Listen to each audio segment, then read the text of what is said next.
Good morning বন্ধুরা, কেমন আছো তোমরা?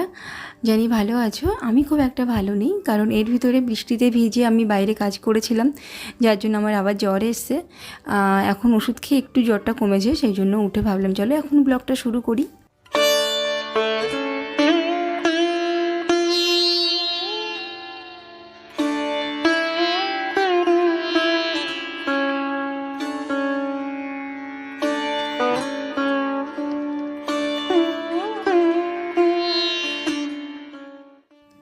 এটা হচ্ছে কাপাস তুলো গাছ। মা লাগিয়েছিল সন্ধ্যা দেওয়ার জন্য, যে তুলো লাগে সেই জন্যই গাছটা লাগিয়েছিল। একবার তুলো হয়েছে, তারপরে গাছটা আমি কেটে দিতে যাচ্ছিলাম, মা বললো থাক, আবার তো মাসে গিয়ে শীতের সময় তুলো হবে, তো কাটার দরকার নেই, রেখে দিয়েছিলাম। এখন দেখো ভীমরুলের বাসা হয়েছে। এবার গাছটা কাটতেও পারছি না, এই কয়েকটা দিন বৃষ্টি হয়ে না গাছটা একদম হেলে পড়েছে আমাদের এই ঘরের দিকে। এই দিক থেকে যেতে পারছি না রান্নাঘরে। তো ভাবলাম যে চলো কয়েকটা ডাল কেটে দিয়ে অন্তত নিচে দিয়ে যাওয়ার একটা রাস্তা করি। সেই জন্য কয়েকটা ডাল কাটছিলাম, আর দেখি ভীমরুল আমাকে তাড়া করেছে। ওই জন্য আমি আর কাটতে পারিনি, রেখে দিয়েছিলাম।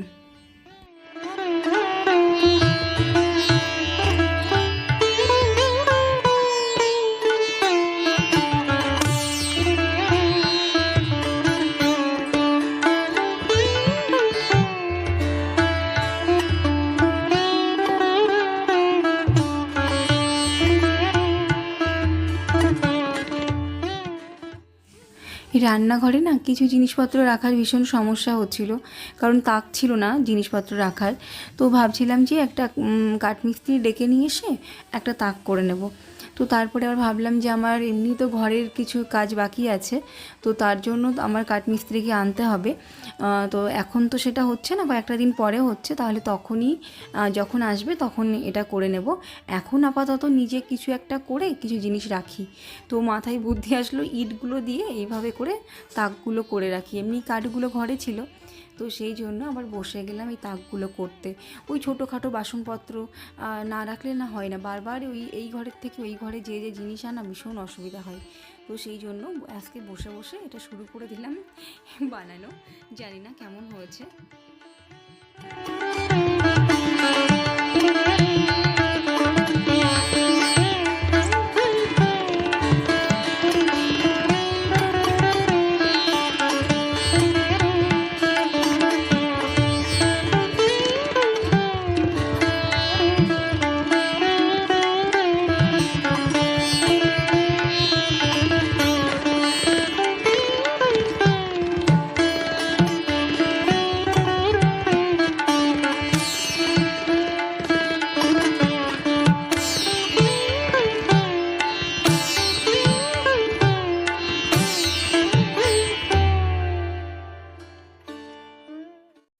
জানো তো, প্রত্যেকটা বছরে ঝুলন করি বাড়িতে, সে বেশি বড় করে তো করতে পারি না, ছোটোখাটোই করি। কিন্তু এবার এমনই সব শরীর খারাপ ছিল যে কিচ্ছু মনে ছিল না কবে ঝুলন কবে কি। তো আজকে একটু ভালো আছি। তো সেই জন্য আজকে আবার দোলনাটা বের করলাম। দোলনাটা প্রচণ্ড ময়লা হয়ে গেছে, আর ময়লা হবেও বা না কেন, ওখানে আর বছরে ঝুলন করেছিলাম। এবার ওখানেই দোলনাটা মানে বাঁধা ছিল, যে গপু মাঝে মধ্যে আমি বসাতাম, দোল দিতাম। এবার মা সেটাকে তুলে ওই সাইডে রেখে দিয়ে ওখানেই রান্নাবান্না করে। আমি মাকে বলি অন্য একটা ঘর দিয়েছি, সেখানে রান্নাবান্না করবে না, উনি ওখানেই করবে, ফাঁকা জায়গা। আর ওখানে ওই যে তোমার আশেপাশের সব বাড়ির বউরা সব আসে, এসে হয় না আজকে আমার এই বাড়িতে এই হয়েছে, আমার বাড়িতে আজকে ওই হয়েছে, এই কূটনীতিগিরি যেগুলো হয় আর কি, ওখানে বসে বসেই সব হবে।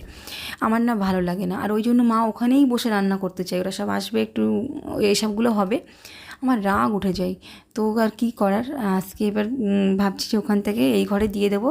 যদি এই ঘরে রান্না না করে, রান্নাই বন্ধ করে দেবো, সেও ভালো, কিন্তু ওখানে রান্না করতে দেবো না। সেই জন্য ওই জায়গাটাও আজকে পরিষ্কার আজকে দেখি যতটা পারি এই দিকে পরিষ্কার করে ওই দিকটা পরিষ্কার করব। আর আজকে না হলে কালকে পরিষ্কার করব। আর ঝুলন এবার হয়তো সেইভাবে হবে না, এমনি যেমন হয় আর কি, মানে ঝুলন রক্ষা করার জন্য যতটুকু করার, ওই দোলনাটাই একটু সাজিয়ে ব্যাস, যেভাবে হয় ওইভাবেই করব। আর পাচ্ছি না এবার আর।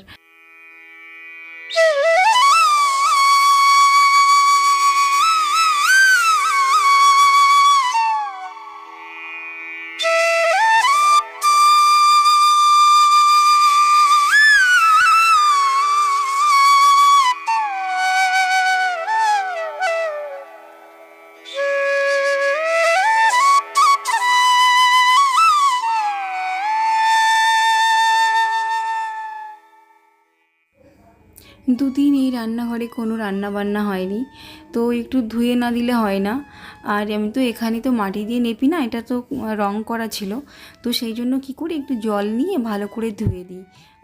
মানে আমি উনুনটা নেপে নিই, গোবর মাটিতে উনুনটা নেপে নিই, আর বাদ বাকি জলটা দিয়ে ভালো করে ধুয়ে দিই। রান্নাঘর এরকম ধোয়া মোছা না করলে সেখানে রান্না করতেও ভালো লাগে না। তো সেই জন্য সমস্ত কিছু ঝেড়ে ঝুড়ে সমস্ত কিছু মুছিয়ে তাক টাক করে কয়েকটা জিনিস রেখেছি। আর এই সাইডেও ভাবছি কিছু একটা করে দেব, দিয়ে তো এখানে একটু গুছিয়ে গাছিয়ে রাখবো। এখন ভালো করে ধুয়ে মুছে দিচ্ছি, দিয়ে তারপর দেখি এখন অন্য কাজ আছে আবার।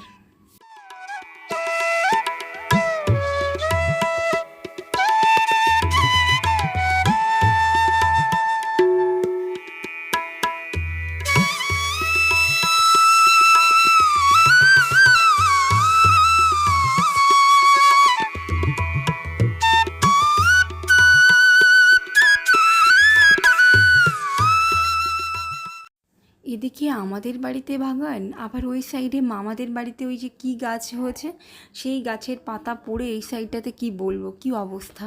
মানে আমাদের বাড়িতে যা গাছ আছে সে তো আছেই, আরও পাশের বাড়ির গাছের পাতা পড়ে একদম পুরো মানে নোংরা হয়ে যায়। তো ঝাড় দিতে দিতেও জীবন শেষ। এই বর্ষার মধ্যে বাইরে বেশি বেরোনোও যায় না। আর আজকে একটু এসছি, দেখি যতটা পারি পরিষ্কার করব। আর চলো, আর ভিডিওটা বেশি বড়ও করব না, কারণ এমনিতেও শরীরটা ভালো নেই। আমি কাজকর্ম করছি খুব টুকটুক করে, একটু একটু করে কাজ করছি। আর আরও যদি ভিডিও করি তো ভিডিওটা অনেক বড় হয়ে যাবে। ভিডিওটা এখানেই শেষ করব, বেশি বড় করব না। ভালো লাগলে লাইক কমেন্ট শেয়ার করো, সাবস্ক্রাইব করতে ভুলো না। চেষ্টা করব এরপর থেকে আস্তে আস্তে একটু ভালো করে ভিডিও দেওয়ার। শরীরটা ভালো নেই বলেই একটু এরকম হয়ে যাচ্ছে গো। তোমরা কিছু মনে করো না, সবাই ভালো থেকো, সুস্থ থেকো। চলো, টাটা।